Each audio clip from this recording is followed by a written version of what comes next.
Kozhikode North, who has been very, very instrumental in actually identifying the need for design in government projects, government infrastructure, and the whole of Kozhikode is very, very thankful to him to actually effectively use the funds allocated for this purpose. May I request Pradeep Sir, MLA of Kozhikode North, to please come over. സുഹൃത്തുക്കളെ, ഇവിടെ എന്നെ പരിചയപ്പെടുത്തിയതുപോലെ ഞാൻ ആർക്കിടെക്റ്റുമല്ല, ആർട്ടിസ്റ്റുമല്ല, ഒരു പൊതുപ്രവർത്തകനാണ്. ഇപ്പോഴൊരു ജനപ്രതിനിധിയായിട്ടും MLA ആയിട്ടും കഴിഞ്ഞ 13 വർഷമായിട്ട് പ്രവർത്തിച്ചു വരുന്ന ഒരാൾ. അപ്പോൾ ഈ ഡിസൈനിൻ്റെ പ്രാധാന്യം സംബന്ധിച്ച് നമ്മളിവിടെ ചർച്ച ചെയ്യുമ്പോൾ നമ്മുടെ സാമൂഹ്യ ജീവിതത്തിൽ ഡിസൈൻ അഥവാ രൂപകൽപ്പനയ്ക്കുള്ള പ്രസക്തി അല്ലെങ്കിൽ അതിൻ്റെ പ്രാധാന്യം അനുഭവിച്ചറിഞ്ഞ ഒരാളാണ് ഞാൻ. ആദ്യമായി അതിനുവേണ്ടി ഒരു നിലപാട് സ്വീകരിക്കാൻ മാത്രമല്ല, ഇപ്പോൾ അതിൻ്റെ അനുഭവം എനിക്കുണ്ടായിട്ടുണ്ട്. അപ്പോൾ എന്തിനാണ് ഡിസൈൻ, എന്തുകൊണ്ട് ഡിസൈൻ എന്ന ചോദ്യത്തോടു കൂടിയാണ് ആർക്കിടെക്ട് സുധീർ ഇത് ആദ്യമായിട്ട് ഇവിടെ പ്രസൻറ്റേഷൻ നടത്തിയത്. അപ്പം അതിലെനിക്കൊരു അഭിപ്രായമുള്ളത്,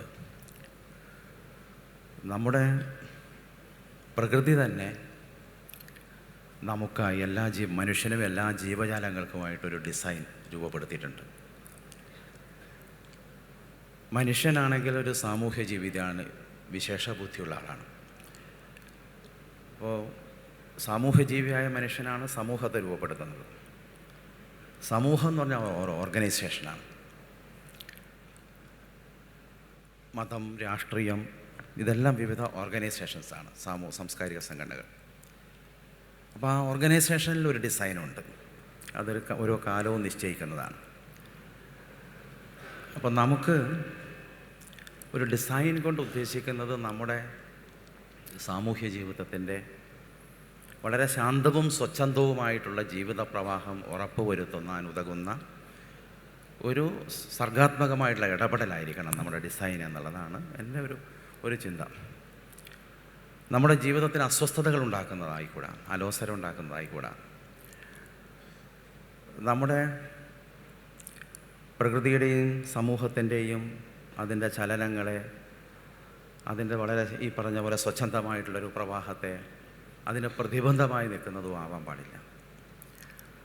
അതേപോലെ തന്നെ എന്നോടിവിടെ സംസാരിക്കാൻ വന്നപ്പോൾ പറഞ്ഞു, ഞാൻ ഒരു രാഷ്ട്രീയ പ്രവർത്തകൻ കൂടി ആയതുകൊണ്ടാവാം, അല്ല ഈ രാഷ്ട്രീയം എന്ന നിലയിൽ പറയാനല്ല, ഇത് ഡിസൈനെക്കുറിച്ച് സംസാരിക്കാനാണ് എന്ന് പറയണ്ടേ.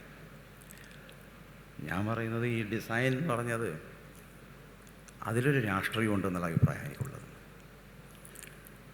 ഒരു രാഷ്ട്രീയത്തിന് അതീതമായിട്ടുള്ള ഡിസൈനിങ് ആർക്കിടെക്ട്സിന് പറ്റില്ല. ഒരുപക്ഷെ ഒരു ചിത്രകാരന് സ്വന്തം ആത്മസംതൃപ്തിക്ക് വേണ്ടി ഒരു ഡിസൈൻ ഉണ്ടാക്കാൻ പറ്റും. അതാരും ആസ്വദിച്ചില്ലെങ്കിലും കുഴപ്പമില്ല, ആരും കണ്ടില്ലെങ്കിലും കുഴപ്പമില്ല, അദ്ദേഹത്തിന് ആത്മസംതൃപ്തി ഉണ്ടായാൽ മതി. പക്ഷേ ആർക്കിടെക്റ്റ് ചെയ്യുമ്പോൾ അത് സമൂഹത്തിന് വേണ്ടിയുള്ളതാണ്, അല്ലെങ്കിൽ വ്യക്തികൾക്കുള്ളതാണ്, ആർക്കും ആവട്ടെ. അത് മറ്റൊരുപാട് ആളുകൾ സ്വീകരിക്കേണ്ടതുണ്ട്, സമൂഹം സ്വീകരിക്കേണ്ടതുണ്ട്. അപ്പോൾ അവർക്കത് ആസ്വാദ്യകരമായിട്ട് അനുഭവപ്പെടേണ്ടതുണ്ട്, സമൂഹത്തെ മുമ്പോട്ട് കൊണ്ടുപോകേണ്ടതുണ്ട്. അങ്ങനെയുള്ളൊരു ഇൻ്റർവെൻഷനാണത്. അപ്പോൾ അതുകൊണ്ട് അങ്ങനെയുള്ളൊരു പ്രോസസ്സിന് രാഷ്ട്രീയത്തിന് അതീതമായി നിൽക്കാനാവില്ല. ഇവിടെയുണ്ടായ എല്ലാ ഡിസൈനിങ്ങിലും ഒരു പൊളിറ്റിക്സ് ഉണ്ട്, അതും കൂടെ എൻ്റെ ഒരു അഭിപ്രായമാണ്. ഇപ്പോൾ രാജഭരണകാലത്തെ ഡിസൈൻ നിങ്ങൾ നോക്കൂ, രാജഭരണത്തിൻ്റെ ആധിപത്യം, അധികാരം, അതിൻ്റെ ബലപ്രയോഗം, അതിൻ്റെയൊക്കെ സിമ്പലുകളാണ് അന്നത്തെ ഡിസൈൻ രൂപകൽപ്പനകളൊക്കെ. അത് പീഡിപ്പിക്കാനാണ്, അവരാധിപത്യം, മേധാവിത്വം സ്ഥാപിക്കാനുള്ള, അത് അങ്ങനെയാണ് അതിൻ്റെ ക്രിയേഷൻസ്. അത് ആരോ പറഞ്ഞിട്ടായിരിക്കില്ല, അങ്ങനെയാണ്, അത് ആ വ്യവസ്ഥയുടെ സൃഷ്ടിയാണ്. അപ്പം അതുകൊണ്ട് ഇന്നത്തെ കാലത്ത് നമ്മുടെ ഡിസൈൻ ചെയ്യുന്ന സമയത്ത് എനിക്ക് തോന്നുന്നു ഒരു പരിഷ്കൃത ജനാധിപത്യ സമൂഹത്തെ മുമ്പോട്ട് കൊണ്ടുപോകാൻ ഉതകുന്ന ഡിസൈനിങ്, രൂപകൽപ്പന ഇന്നത്തെ സമൂഹത്തിൽ ഉണ്ടാകണം. അല്ലെങ്കിൽ അത് അങ്ങനെ ആയിത്തീരും, സമൂഹത്തിൻ്റെ സമ്മർദ്ദം കൊണ്ട് അങ്ങനെ മാറേണ്ടി വരും, അല്ലാത്ത ഡിസൈൻ സ്വീകരിക്കപ്പെടില്ല. അല്ലെങ്കിൽ നമ്മളതിനെ അത്തരത്തിലെ ആളുകൾ, നമ്മൾ പലതും നല്ല കാര്യങ്ങൾ ഉദ്ദേശിക്കുകയും ചെയ്യുകയും ചെയ്യുന്ന ആളുകൾ എന്ന നിലയിൽ നമ്മളതിനെ പ്രോത്സാഹിപ്പിക്കേണ്ടി വരും. അപ്പോൾ അങ്ങനെ വരുമ്പോൾ ഇന്നത്തെ സാഹചര്യത്തിൽ നമ്മളൊരു ആർക്കിടെക്റ്റ് ഡിസൈൻ ചെയ്യുമ്പോൾ കാറ്റിൻ്റെ വരവ് എവിടെ നിന്നാണ് എന്ന് നോക്കുന്നത് പോലെ, കാറ്റിൻ്റെ ഗതി എങ്ങോട്ടാണ്, വെളിച്ചത്തിൻ്റെ വരവ് എവിടെ നിന്നാണ്, ഭൂമിയുടെ ഘടപ്പെങ്ങനെയാണ് എന്നൊക്കെ നോക്കിയാണല്ലോ ഡിസൈൻ ചെയ്യുന്നത്. ഒപ്പം നമ്മുടെ സാമൂഹ്യ ജീവിതത്തെ മുന്നോട്ട് നയിക്കാൻ ഉതകുന്ന മൂല്യങ്ങൾ, വാല്യൂസ്, അതും നമ്മൾ കൺസിഡർ ചെയ്യണമെന്നുള്ളതാണ് ഒരു പൊതുപ്രവർത്തകൻ എന്ന നിലയിലുള്ള എൻ്റെ അഭിപ്രായം. നമ്മുടെ കോൺസ്റ്റിറ്റ്യൂഷൻ അറിയണം. ഭരണഘടന ഇന്നത്തെ കാലത്ത് പ്രധാനമാണ്. ഏത് തരത്തിലുള്ള സമൂഹത്തെയാണ് നമ്മൾ വികസിപ്പിക്കാൻ ഉദ്ദേശിക്കുന്നത്. അപ്പോൾ അതിലെ നമ്മുടെ ഇന്ത്യ എന്ന് പറയുന്ന രാഷ്ട്രത്തിൻ്റെ നിലനിൽപ്പിൻ്റെ ആധാരമായിട്ടുള്ള മതനിരപേക്ഷത, ജനാധിപത്യം, ഇക്വാലിറ്റിയോ, നിയമത്തിന് മുമ്പിലുള്ള തുല്യത, നമുക്ക് ഫ്രീഡം ഓഫ് എക്സ്പ്രഷൻ, സ്ത്രീ പുരുഷ സമത്വം, ഇങ്ങനെയുള്ള വാല്യൂസ് ഈ സമൂഹത്തെ മുമ്പോട്ട് നയിക്കാൻ, പുരോഗതിയിലേക്ക് നയിക്കാൻ ഉതകുന്ന കാഴ്ചപ്പാടുകൾ, മൂല്യങ്ങളെ ഉൾക്കൊണ്ടുകൊണ്ടാവണം ഇന്നത്തെ ഒരു പരിഷ്കൃത ജനാധിപത്യ സമൂഹത്തിലെ രൂപകൽപ്പനകൾ, ഡിസൈനുകൾ. വിശേഷിച്ചും ഓരോരുത്തരുടെ സ്വകാര്യ വീടുകളുടേതല്ല, റിസോർട്ടിൻ്റെതല്ല, പബ്ലിക് സ്പേസസ്. അതാണ് ഇവിടെ കാണിച്ചുകൊണ്ടിരിക്കുന്നത്. പബ്ലിക് പ്രോജക്ട്സ്, സർക്കാരിൻ്റെ സമൂഹത്തിന് വേണ്ടിയുള്ള പദ്ധതികൾ, പൊതു ഇടങ്ങൾ, ഇതെല്ലാം രൂപകൽപ്പന ചെയ്യുന്ന സമയത്ത് ഇതോടൊപ്പം ഭൂമിയുടെ കിടപ്പും കാറ്റിൻ്റെ വരവും വെളിച്ചത്തിൻ്റെ വരവും ഒപ്പം നമ്മുടെ സാമൂഹ്യ ജീവിതത്തെ മുന്നോട്ട് നയിക്കേണ്ട മൂല്യങ്ങളും കൂടെ ചാലിച്ചുകൊണ്ടുള്ള രൂപകൽപ്പനയിലേക്ക് പോകണം. അപ്പോൾ അതുകൊണ്ട് നമുക്ക് എങ്ങനെ, ഞങ്ങളിവിടെ എൻ്റെ കോൺസ്റ്റിറ്റ്യുവൻസി ചെയ്ത കുറേ പ്രോജക്റ്റുകളാണിത്, ചെയ്ത് കഴിഞ്ഞതും ചെയ്തുകൊണ്ടിരിക്കുന്നതുമായിട്ടുള്ള പ്രോജക്റ്റുകളാണ്. അതിലേറ്റവും പ്രധാനപ്പെട്ട ഒന്നാണ് സ്കൂളിൻ്റെതാണ്. ശ്രീ ബ്രിജേഷ് ഡിസൈൻ ചെയ്തിട്ടുള്ളത് നമ്മളിവിടെ കാണിച്ചു. സ്കൂളുകൾക്ക് ഒരു 10 ഇപ്പോൾ ഇതേപോലെ ചെയ്തുകൊണ്ടിരിക്കുക. ഇതെല്ലാം സ്കൂളുകളാണ്. മറ്റത് കുറച്ചെണ്ണം പൂർത്തിയായി, ചിലത് പൂർത്തിയായിക്കൊണ്ടിരിക്കുന്നു. ബസ് വെയിറ്റിംഗ് ഷെഡുകൾ, ബസ് ബേ, ഓട്ടോ ബേ, അത് മുതൽ എല്ലാ മേഖലകളിലും ഈ പറഞ്ഞ മികച്ച വാസ്തുശില്പികളുടെ സഹായത്തോടെയുള്ള ഡിസൈനിങ് നടത്താനാണ് ശ്രമിച്ചത്. എല്ലാം ഇപ്പോൾ ഇതിനായി ഇവിടെ കാണിക്കുന്ന വീഡിയോസിലെല്ലാം ഇല്ല. കാരണം നമ്മുടെ Kozhikode IIA, Indian institute of ആർക്കിടെക്ചറിൻ്റെ കോഴിക്കോട് വിഭാഗം, അവരുടെ പബ്ലിക് പ്രോജക്റ്റ് എന്ന നിലയിൽ പ്രത്യേകിച്ച് പ്രതിഫലമൊന്നും വാങ്ങാതെ സമൂഹത്തിന് വേണ്ടി നല്ല കാര്യങ്ങൾ ചെയ്യുകയാണല്ലോ എന്നുള്ളത് കൊണ്ട് അവരുടെ പിന്തുണയിൽ ചെയ്ത ചിത്രങ്ങളാണ്, അല്ലെങ്കിൽ അതിൻ്റെ വിഷ്വൽസാണ് ഇവിടെ കാണിക്കുന്നത്. പക്ഷേ അത് അക്കാര്യത്തിൽ കോഴിക്കോട് IIA നമ്മുടെ സമൂഹത്തിനാകെ വലിയൊരു മാതൃക കാണിച്ചിരിക്കുകയാണ്. എന്നെപ്പോലെയുള്ള ഒരു പൊതുപ്രവർത്തകനെ പിന്തുണക്കുന്നതിനും സഹായിക്കുന്നതിനും അവർ കാണിച്ചത് വളരെ മഹത്തായിട്ടുള്ളൊരു കാര്യമാണ്. അതിൻ്റെ ബലത്തിലാണ് ഞാൻ ഈ കാര്യങ്ങളൊക്കെ ചെയ്തത്. ഞങ്ങൾ നിരന്തരമായിട്ട് ആശയവിനിമയം നടത്തിയാണ് ഓരോ കാര്യങ്ങളും ചെയ്യുന്നത്. എന്നാൽ അങ്ങനെ അല്ലാതെ തന്നെ ഇപ്പോൾ PWDയുടെ ആർക്കിടെക്ചർ വിങ്ങിനെ കൊണ്ട് ചെയ്യിച്ച കാര്യങ്ങളുണ്ട്. ഇവർ തന്നെ അവരുടെ പബ്ലിക് പ്രോജക്റ്റ് എന്ന നിലയില്ലാതെ, ആർക്കിടെക്ട്സ് പബ്ലിക് പ്രോജക്റ്റ് എന്ന നിലയിലല്ലാതെ, ഇപ്പോൾ ടൂറിസത്തിൻ്റെ ഒക്കെ അവർ സാധാരണഗതിയിൽ എങ്ങനെയാണോ എംപാനൽഡ് ആർക്കിടെക്ട്സ് ചെയ്യുന്നത് അതേപോലെ ചെയ്തിട്ടുള്ള കാര്യങ്ങളുണ്ട്, നമ്മൾ ചെയ്യിച്ചതുണ്ട്. ഒരു കുഞ്ഞു പിറന്നു വീഴുന്ന ആശുപത്രി മുതൽ ഒടുവിൽ നമ്മളെല്ലാം ചെന്നു ചേരുന്ന അന്ത്യവിശ്രമം കൊള്ളുന്ന ശ്മശാനം വരെ എല്ലാ മനുഷ്യ ജീവിതത്തിൻ്റെ എല്ലാ അവസ്ഥകളിലെയും ആവശ്യങ്ങളെ അഭിസംബോധന ചെയ്യുന്ന പ്രോജക്റ്റുകൾ ചെയ്തിട്ടുണ്ട്. അത് ഓരോ ഒന്നായിട്ട് കാണാം. സ്കൂളുകളുണ്ട്, തൊഴിലിടങ്ങളുണ്ട്, ഫാക്ടറികളുണ്ട്, IT പാർക്കുണ്ട്, അതുപോലെ ഡിസൈനർ റോഡുകളുണ്ട്, ഈ പറഞ്ഞ പോലെ ബസ് ബേയും ഓട്ടോ ബേയും ഉണ്ട്, നമ്മുടെ സമുദ്രതീരത്തിൻ്റെ സൗന്ദര്യവൽക്കരണമുണ്ട്, ബയോ പാർക്കിൻ്റെ വികസനമുണ്ട്, അതുപോലെ സ്പോർട്സ് ആക്ടിവിറ്റിക്കായിട്ടുള്ള സ്പേസുകൾ, സ്പോർട്സ് പാർക്ക്, അതുപോലെ മിനി സ്റ്റേഡിയങ്ങൾ, ഇൻഡോർ കോർട്ടുകൾ, ഇങ്ങനെ എല്ലാ കാര്യങ്ങളുണ്ട്. അവസാനം ശ്മശാനമുണ്ട്. ആ ശ്മശാനം നമ്മൾ രൂപകൽപ്പന ചെയ്ത പോലെ പൂർത്തിയായി വന്നു കഴിഞ്ഞാൽ അത് കണ്ടാൽ നിങ്ങൾക്ക് മരിക്കണമെന്ന് തോന്നും. ആ നിലയിലാണ് ചെയ്തിരിക്കുന്നത്. അങ്ങനെ തോന്നാവുന്ന നിലയിലാണ്. അതിപ്പോൾ ഇതിനകത്തെന്തോ ഉൾപ്പെടുത്തിയിട്ടില്ല. ഇത് കാണുന്ന ഒരു സ്പോർട്സ് പാർക്കാണ്. ഫുട്ബോൾ കളിക്കാം, വോളിബോൾ കളിക്കാം, ഒരു ഓപ്പൺ എയർ സ്റ്റേജുണ്ട്, പെർഫോമൻസൊക്കെ ചെയ്യാം. അത് പുഴയുടെ തീരത്താണ്. നിങ്ങൾക്ക് കളി കണ്ടിരിക്കാം, കളി മടുക്കുമ്പോൾ പുഴ നോക്കിയിരിക്കാം, അങ്ങനെയൊക്കെയുള്ള സൗകര്യങ്ങൾ ഉണ്ടവിടെ. അങ്ങനെയാണ് ഓരോ കാര്യങ്ങളും നമ്മൾ ചെയ്തത്. സ്കൂളിനെക്കുറിച്ചൊന്നും ഞാൻ ഇപ്പോൾ വിശദീകരിച്ച് പറയാം. എന്താണ് ഈ ഡിസൈൻ? ഇതുപോലെ സാധാരണ രീതിയിൽ ഗവൺമെൻറ് പ്രോജക്റ്റുകളിൽ അധികം കാണാത്ത, പലപ്പോഴും ടൂറിസം ഡിപ്പാർട്ട്മെൻറ്റിൻ്റെ ചില പ്രോജക്റ്റുകൾ ഒഴിച്ചാൽ വേറെ എവിടെയും ഈ പറഞ്ഞ പോലെ മികച്ച വാസ്തുശില്പികളുടെ സേവനം ഉറപ്പാക്കിക്കൊണ്ട് പദ്ധതികൾ ചെയ്യുന്ന രീതിയില്ല നമുക്ക്. അപ്പോൾ അത് അങ്ങനെ ചെയ്തത് കൊണ്ടുണ്ടാകുന്ന ഗുണമെന്താണ്? അതിലൊന്നാണ് നേരത്തെ കാരപ്പറമ്പ് സ്കൂളിൻ്റെ കാര്യത്തിൽ ബ്രിജേഷ് പറഞ്ഞത്. നമ്മൾ എന്താ പറയുക, ഈ പൂർണ്ണമായിട്ട് റീബിൽഡ് ചെയ്താണ് ആ സ്കൂൾ. അത് നമ്മൾ നവീകരിച്ചതല്ല ആയിരുന്നില്ല. ഒരു ഫ്ലോറ് മാത്രം നിർത്തിയത് ഏറ്റവും മെയിൻ ബിൽഡിങ്ങിന് പൂർണ്ണമായിട്ട് പുതുക്കി പണിതാണ്. അപ്പോൾ അതുപോലുള്ള സ്കൂളുകളിൽ ആണ് അതിൻ്റെ ഇമ്പാക്റ്റ് ഏറ്റവും നന്നായിട്ട് ഞാൻ കണ്ടത്. ഇതെൻ്റെ രണ്ടാമത്തെ സ്കൂൾ പ്രോജക്റ്റാണ്. ആദ്യത്തേത് 5 വർഷം മുമ്പ് ചെയ്തതാണ്. അത് നടക്കാവ് സ്കൂൾ എന്ന് പറഞ്ഞ് കേട്ടിട്ടുണ്ടാവും. അത് ഒരു വിദേശ ആർക്കിടെക്റ്റിൻ്റെ സഹായം, വില്യം കൂപ്പർ എന്ന് പറഞ്ഞ സ്കോട്ട്ലൻഡുകാരൻ ആർക്കിടെക്റ്റിൻ്റെ സഹായം എനിക്ക് കിട്ടി തീർച്ചയായിട്ടും. ആ സ്കൂളിൻ്റെ ചിത്രം ഇതിനകത്ത് എന്തുകൊണ്ടോ ഇല്ല. അപ്പോൾ അത് ഇന്ന് ഇൻഫ്രാസ്ട്രക്ചറിൽ ഇന്ത്യയിൽ 1ാം സ്ഥാനത്ത് നിൽക്കുകയാണ്. ഇത് കേന്ദ്രീയ വിദ്യാലയങ്ങൾ, നവോദയ വിദ്യാലയങ്ങൾ, സ്റ്റേറ്റ് ഗവൺമെൻറ് സ്കൂളുകൾ ഉൾപ്പെടെ ഗവൺമെൻറ് സെക്ടറിലെ മുഴുവൻ സ്കൂളുകളെയും എടുത്തു കഴിഞ്ഞാൽ ഇൻഫ്രാസ്ട്രക്ചറിൽ 1ാം സ്ഥാനത്താണ്. അതിനുള്ള കഴിഞ്ഞ 5 വർഷമായി അതിനുള്ള ഒരു അവാർഡ് ഞങ്ങൾ വാങ്ങിക്കൊണ്ടിരിക്കുന്നുണ്ട്. ഇൻഫ്രാസ്ട്രക്ചറിൽ നമ്മുടെ ഈ പറഞ്ഞ ഈ ഡിസൈൻ ഇൻ്റർവെൻഷൻ കൊണ്ട് സാധിക്കും. പക്ഷേ ആ ഡിസൈൻ ഇൻ്റർവെൻഷൻ അവിടുത്തെ അറ്റ്മോസ്ഫിയറിൽ കൊണ്ടുവന്ന മാറ്റം അത് അവിടെ മാത്രമല്ല, ഇവിടെ ഇത് അതിനേക്കാൾ മനോഹരമായി ചെയ്തിട്ടുണ്ട്. ഇനി ചെയ്യുന്ന സ്കൂളുകളും അങ്ങനെ തന്നെയാണ്. അവിടെ ഉണ്ടായിട്ടുള്ളത് ഇത്തവണ ആൾ ഇന്ത്യ റാങ്കിങ്ങിൽ ഞങ്ങളുടെ ആ സ്കൂൾ 2ാം സ്ഥാനത്ത് വന്നു. ആൾ ഇന്ത്യ റാങ്കിങ് അവിടെ 2600ഓളം പെൺകുട്ടികൾ പഠിക്കുന്ന സ്കൂളാണ്. 1ാം സ്ഥാനം ഡൽഹിയിലൊരു സെൻട്രൽ സ്കൂളാണ്. 2ാം സ്ഥാനം എൻ്റെ നടക്കാവ് സ്കൂളാണ്. 3ാം സ്ഥാനം ചെന്നൈ IIT ക്യാമ്പസിലെ സെൻട്രൽ സ്കൂളാണ്. 4ാം സ്ഥാനം ബോംബെ IIT ക്യാമ്പസിലെ സെൻട്രൽ സ്കൂളാണ്. ആ കൂട്ടത്തിൽ മത്സരിച്ചാണ് നമ്മുടെ പണ്ട് പാളയം എന്ന നോവലിൽ നമ്മുടെ സാഹിത്യകാരിയായ P. വത്സല ടീച്ചർ ആ സ്കൂളിൽ അധ്യാപികയായിരുന്നു പണ്ട്. അവരുടെ പാളയം എന്ന നോവലിൽ ആ സ്കൂളിൻ്റെ ദൈന്യാവസ്ഥയെക്കുറിച്ച് പണ്ട് എഴുതിയിട്ടുണ്ട്. ആ സ്കൂളാണ് ഞങ്ങൾ വികസിപ്പിച്ച് ഇന്ന് ഓൾ ഇന്ത്യ റാങ്കിങ്ങിൽ 2ാം സ്ഥാനത്തേക്ക് വന്നു. അതിൽ ഈ പറയുന്ന ഈ ഡിസൈൻ കൊണ്ട് ഫലമുണ്ടായിട്ടുണ്ട്.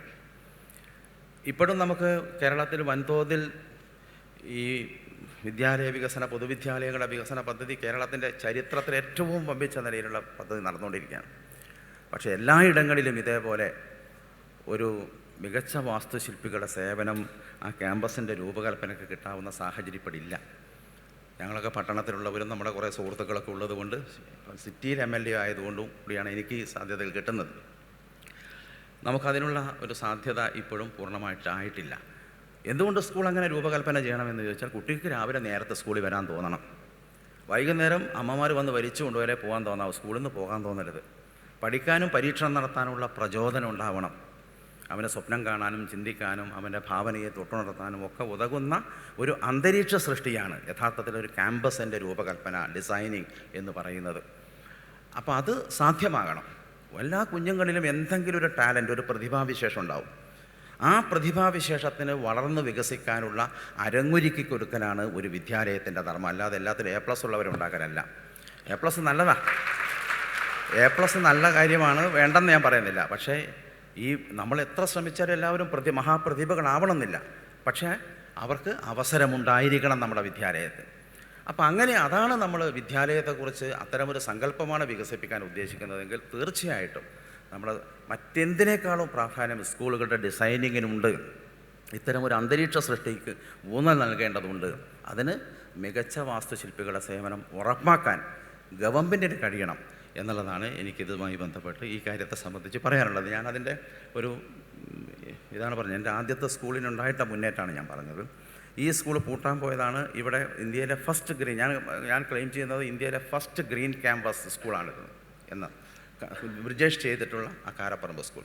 കാരണം പൂർണ്ണമായിട്ടും അവിടുത്തെ ഇൻഡസ്ട്രിയൽ കിച്ചൺ ഉൾപ്പെടെ എല്ലാം പ്രവർത്തിക്കുന്നത് സോളാറിലാണ്. മഴവെള്ള റെയിൻ വാട്ടർ ഹാർവസ്റ്റിംഗ് കൊണ്ട് വെള്ളത്തിൻ്റെ കാര്യത്തിൽ സ്വയം പര്യാപ്തതയുണ്ട്. എല്ലാ നിലയിലുള്ള ഈ നമ്മുടെ വേസ്റ്റ് മാനേജ്മെൻറ്റ് സിസ്റ്റം അവിടെയുണ്ട്.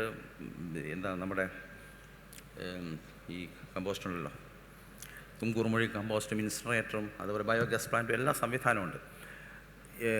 പറഞ്ഞല്ലോ, മരങ്ങളൊന്നും മുറിച്ചില്ല. ലൈബ്രറിക്കുള്ളിലൂടെയാണ് തേക്ക് മരം പോകുന്നത്. പുതിയ മരങ്ങൾ സാധ്യമായതൊക്കെ വെച്ചു. കെട്ടിടങ്ങളൊക്കെ മരത്തിന് വഴിമാറി കൊടുത്തു.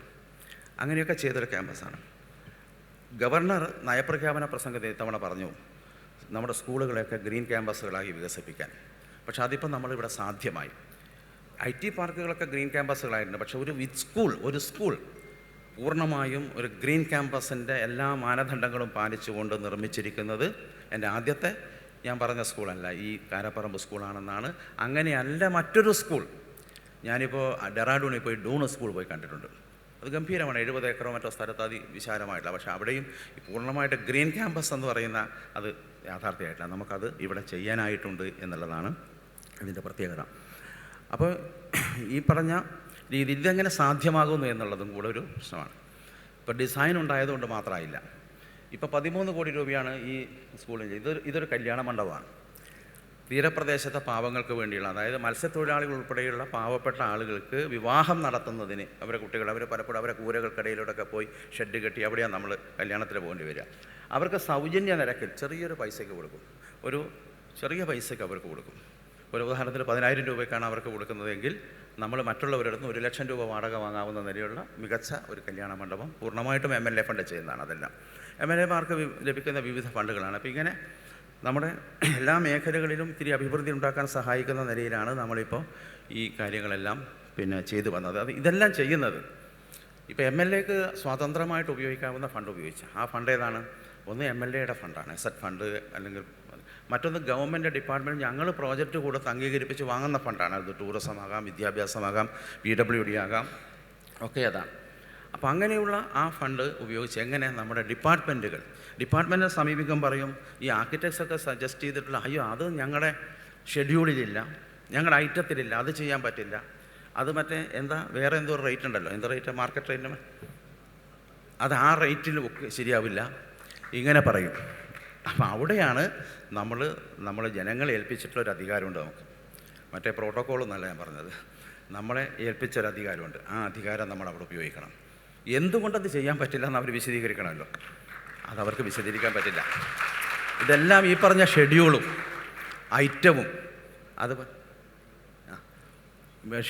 ഐറ്റവും എല്ലാ കാര്യങ്ങളും മനുഷ്യനിർമ്മിതമാണ്. ആ മനുഷ്യനിർമ്മിതമായിട്ടുള്ള കാര്യങ്ങൾ മനുഷ്യനാവശ്യമായിട്ടുള്ള ഭേദഗതികൾ വരുത്താവുന്നതേ ഉള്ളൂ. അപ്പോൾ അത് വരുത്തുന്നു. ഇതെല്ലാം PWDയുടെ ഫണ്ട്. ഇത് PWDയുടെ, അത് PWDയുടെ ഫണ്ട് MLA ഫണ്ടാണ്. പക്ഷേ ഇംപ്ലിമെൻറ്റ് ചെയ്തത് ത്രൂ PWDയുടെയാണ്. ഗവൺമെൻറ് ഏജൻസികൾ വഴിയാണ് ഇംപ്ലിമെൻറ്റ് ചെയ്യുന്നത്. അതിൻ്റെ മേസ്തിരിപ്പണി നമ്മുടെ ആർക്കിടെക്ട്സിൻ്റെ മേൽനോട്ടം ഉണ്ടാകുന്നതോടൊപ്പം നമ്മളും കൂടെ മേസ്തിരിപ്പണി എടുക്കണമെന്ന് മാത്രം. അത് രാവിലെയാണെങ്കിലും രാത്രിയായാലും എപ്പോഴും പോയിട്ട് ആ പണി തീർക്കണം. അങ്ങനെ പൂർണ്ണതയിൽ എത്തിക്കാൻ പറ്റും. എന്തായാലും ഡിസൈനിൻ്റെ ക്വാളിറ്റി, അതിൻ്റെ മികവ് എന്താണ് എന്നത് സംബന്ധിച്ച് ഞാനിവിടെ പറഞ്ഞ് ബോധ്യപ്പെടുത്തേണ്ട എല്ലാവർക്കും അറിയാവുന്നതാണ്. നമ്മളെ സാമൂഹ്യ ജീവിതത്തിൽ ചുറ്റുപാടുണ്ടാക്കുന്ന മാറ്റങ്ങൾ എത്രത്തോളം ശക്തമാണെന്നുള്ളതിന് എനിക്ക് അനുഭവങ്ങൾ കൂടിയുള്ളതുകൊണ്ട് ഞാൻ ആ സ്കൂളിൻ്റെ കാര്യമൊക്കെ ഷെയർ ചെയ്ത്, ആ സ്കൂളിലെ കുട്ടികളൊക്കെ നിങ്ങൾക്ക് ഏത് ഇവൻറ്റ് ഇതുപോലെ നിങ്ങളിവിടെ സംഘടിപ്പിക്കുന്ന പോലത്തെ ഒരു ഇവൻറ്റ് ഞങ്ങൾ ആ ഗേൾസ് സ്കൂളിലെ കുട്ടികളെ ഏൽപ്പിച്ചാൽ അവർ സംഘടിപ്പിക്കും, ഓർഗനൈസ് ചെയ്യും. അതിനുള്ള മിടുക്കവർക്കുണ്ട്. നമ്മുടെ മുഖ്യമന്ത്രിയുടെ ഒരു പരിപാടി പൂർണ്ണമായിട്ട് അവരെ ഏൽപ്പിച്ചപ്പോൾ അതിഗംഭീരമായിട്ട് നടത്തിയ കൃത്യസമയത്ത് അവർ അവസാനിപ്പിച്ചു കൊടുത്തു. ആ കോൺഫിഡൻസിലേക്ക് അവർ വരികയാണ്. അവരെ യൂണിഫോം പോലും ഡിസൈൻഡാണ്. ആ ഡിസൈൻഡ് യൂണിഫോം വന്നപ്പോൾ അവർക്ക് വലിയ താല്പര്യമാണ്. ആരോ അതിനെക്കുറിച്ചൊരു വിമർശനം ഉന്നയിച്ചപ്പോൾ അത് മാറ്റണം എന്ന ഒരു ചർച്ച ഞങ്ങളിതിനെ ചോദിച്ചു, നിങ്ങൾക്ക് മാറണമോ വേണ്ടാന്ന് പറഞ്ഞു. എൻ്റെ ഒരു കുട്ടി ചാടി, സർ ഞങ്ങളിതുവരെ ആരും മൈൻഡ് ചെയ്യാറുണ്ടായിരുന്നില്ല, ഇപ്പോൾ ഞങ്ങൾക്ക് ബസ് കയറിയ സീറ്റ് കിട്ടും എന്ന് പറയുകയാണ്. ആ യൂണിഫോമിനെ കുറിച്ച് അവർ പറയുകയാണ്. അപ്പോൾ അതിലും ഡിസൈൻ എന്ന് പറഞ്ഞ എലിമെൻ്റ് അതിനകത്തുണ്ട്. അപ്പോൾ അതുകൊണ്ട് എനിക്ക് ഇവിടെ പൊതുവായി പറയാനുള്ളത്, നമ്മുടെ IIA പോലുള്ള അതുപോലുള്ള IID പോലുള്ള എല്ലാ സ്ഥാപനങ്ങളും ആളുകളും ഇതിൻ്റെ ഒരു പ്രാധാന്യം നമ്മുടെ ഭരണത്തിൻ്റെ വിവിധ തലങ്ങളിലുള്ളവരെ നയരൂപീകരണത്തിലേക്ക്, അപ്പോൾ ഞങ്ങളും അതിൻ്റെ ഭാഗമാണ്. തീർച്ചയായിട്ടും നമ്മൾ ഇനിയും കാര്യങ്ങൾ ബോധ്യപ്പെടുത്താനാവേണ്ടതുണ്ട്. കാര്യങ്ങൾ നമ്മൾ ജനപ്രതിനിധികളെയും എല്ലാ അധികാരികളെയും നമുക്കിതിൻ്റെ ഒരു പ്രാധാന്യം മനസ്സിലാക്കി കൊടുക്കാൻ കഴിഞ്ഞാൽ തീർച്ചയായിട്ടും നമ്മുടെ കേരളത്തിൽ ഇപ്പോൾ നടക്കുന്ന 50,000 കോടിയുടെ കിഫ്ബി വഴിയുള്ള വമ്പിച്ച വികസന പദ്ധതികളുണ്ട്. അതിലെല്ലാത്തിലും ഈ പറഞ്ഞ ഡിസൈൻ ക്വാളിറ്റി നമുക്ക് കൊണ്ടുവരാനായി കഴിഞ്ഞാൽ വമ്പിച്ച മാറ്റം നമ്മുടെ സമൂഹത്തിൽ ഉണ്ടാക്കാനാകുമെന്നൊരാശയം നിങ്ങളുടെ മുമ്പാകെ സമർപ്പിച്ചുകൊണ്ട് എൻ്റെ വാക്കുകൾ അവസാനം.